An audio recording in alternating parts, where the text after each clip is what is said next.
In this lesson, we are going to look at how Gibbs-free energy is related to enthalpy and how it's related to the temperatures as well as the entropy.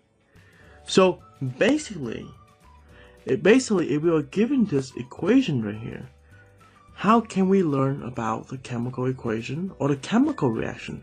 By just looking at the values of delta G, delta H, the temperature, or the delta S. But before we look at the equation, we need to realize or review some of the most important things about heat. Well, first of all, heat is represented by the letter Q, and heat is the transfer of energy. And that's why we have Q, or heat, is equal to delta H. So delta H again is the enthalpy, and the changes in enthalpy, which is the heat content of a system, is equal to the energy being transferred, also known as heat. Then we have negative Q and positive Q. So negative heat basically telling you that the system is giving off heat or release heat. So because it's giving off heat, like in this case, the combustion of methane here, notice how heat is in the product. So keep that in mind, okay? When you see energy on the product side, that tells you that heat is being released. It makes sense. Where the other case, when we have positive Q, the system is absorbing heat, so therefore we had to put in the raw materials with the heat as the raw material, which has to be on the reactant side.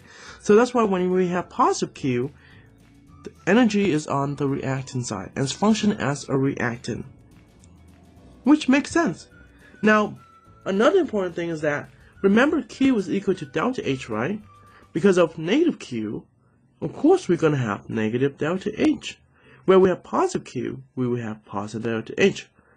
Then we have specific terms that talk about negative Q and positive Q. Well, first of all, release.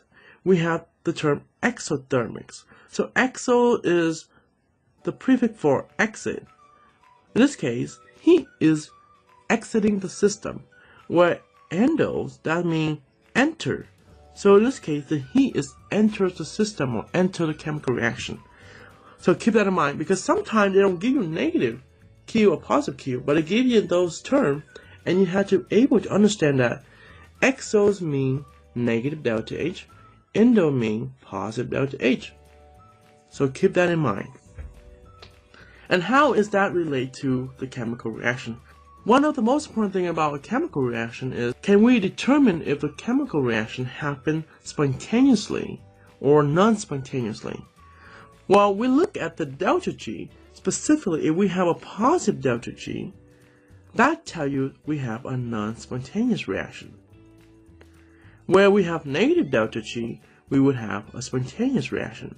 It makes sense, because if we look at it in terms of delta G as an equation, we have the product minus the reactants, right? So let's look at the graph. In order to have a positive delta G, we need to realize that this product right here must have a higher delta G. Now let's look at in terms of the equation for delta G. Well, first of all, we always have product minus reactant. In order for delta G to be positive, we need to realize that this number must be a lot greater than that number, right?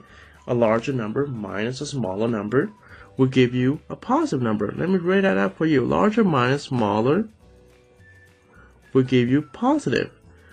Well, in this case, your product would need to be larger than your reactants. And we have this graph right here. It tells you right away we have Gibbs energy right there versus time, and you can tell that the product is always going from reaction to product. The product is a lot higher than the reactant. What does that mean? Energy is needed to add into the chemical reaction in order for this chemical reaction to occur. So that is a non-spontaneous reaction. Then we have another term for non-spontaneous reaction. That term is called endergonic. Think of the term endo right here, right, where heat is entered the system. Think of ender in this case. Look what happened. Think again of the term enter. In this case, energy is added or enter the reaction. Okay, so keep that in mind. Guess what happened in spontaneous reaction? What's the opposite of inorganic? We of course have exergonic. So the prefix exer here could be represented as the word exit. And of course, what does exit mean? It's releasing heat. Look what happened to the energy.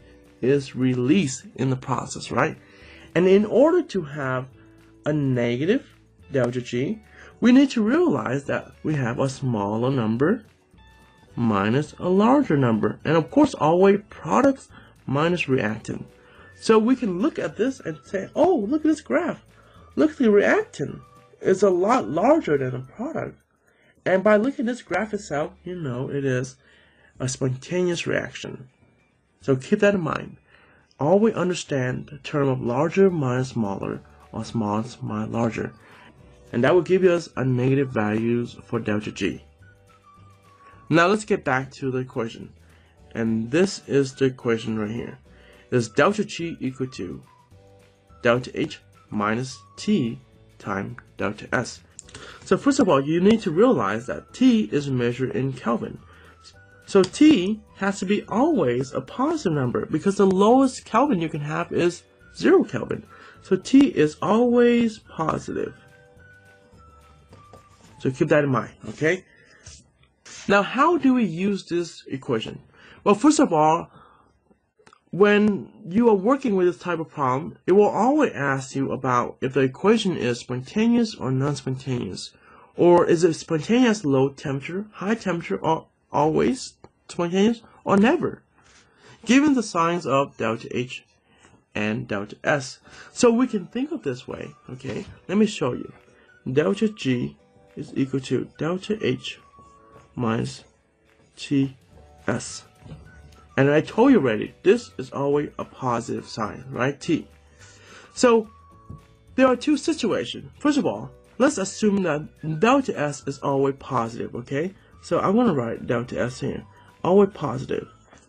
Since delta S is relative to delta H, the delta H can either be positive or negative. So let's the first one, let's assume that it is a negative, and then we can have delta H as a positive as well. And assuming again delta S is positive. Let's review. We have two variables, delta S and delta H. Now, instead of giving specific number, we use positive or negative. Okay?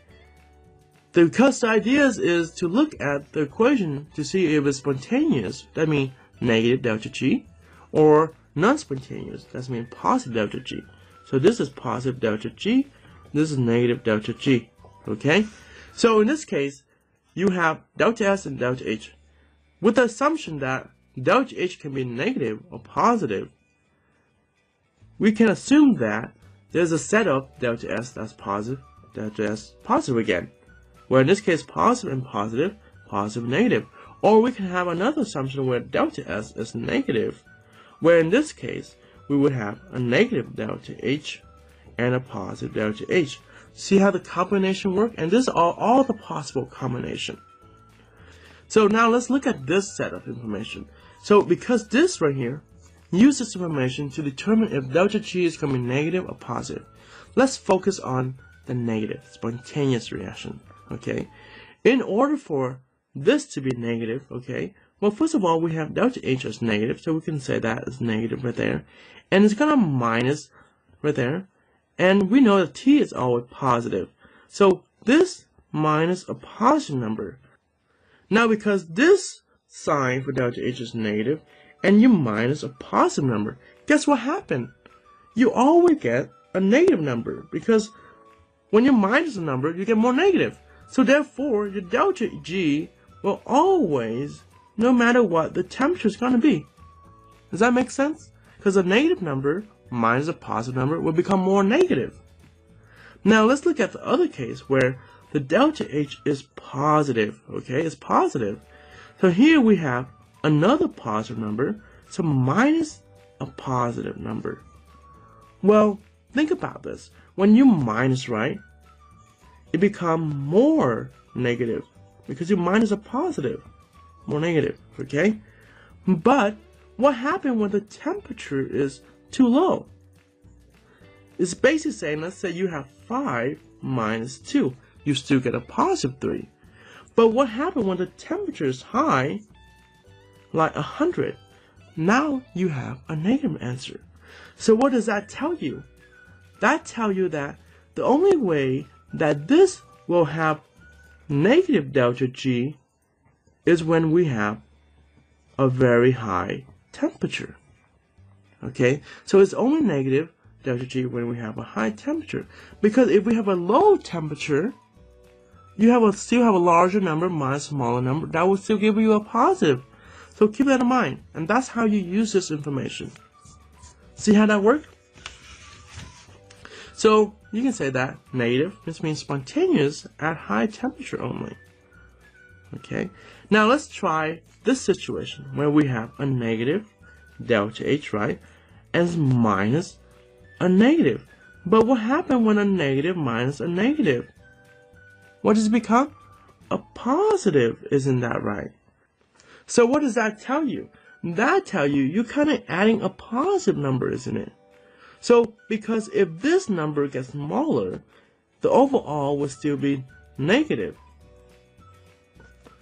But if this number gets really, really large, you're adding a positive number, guess what happened? It becomes positive. So you can tell that the only way that this becomes negative if the T is low. So low temperature. If you have a really high temperature, what does that tell you? You're adding a very positive number, even though this is negative. It doesn't matter. Because a negative add a larger positive, guess what's going to become? A positive, right? But where you have a negative adding a very small positive, guess what happened? You still a negative. And keep that in mind. Then we have a positive delta H versus a negative. Where in this case, when you have a positive, so we minus another minus. What does that mean? Well, when you minus the minus, you become add. So therefore, delta G will never become negative. So never negative delta G. And what does that mean? It is always non-spontaneous.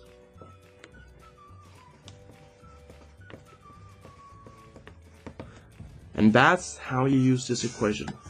But here's the tricky part. Sometimes they don't give you the sign of delta H, but they give you this format. Or they give you the term exothermics or endothermics. Or they give you an equation like this, and you have to figure it out. So always be patient and solve one step at a time.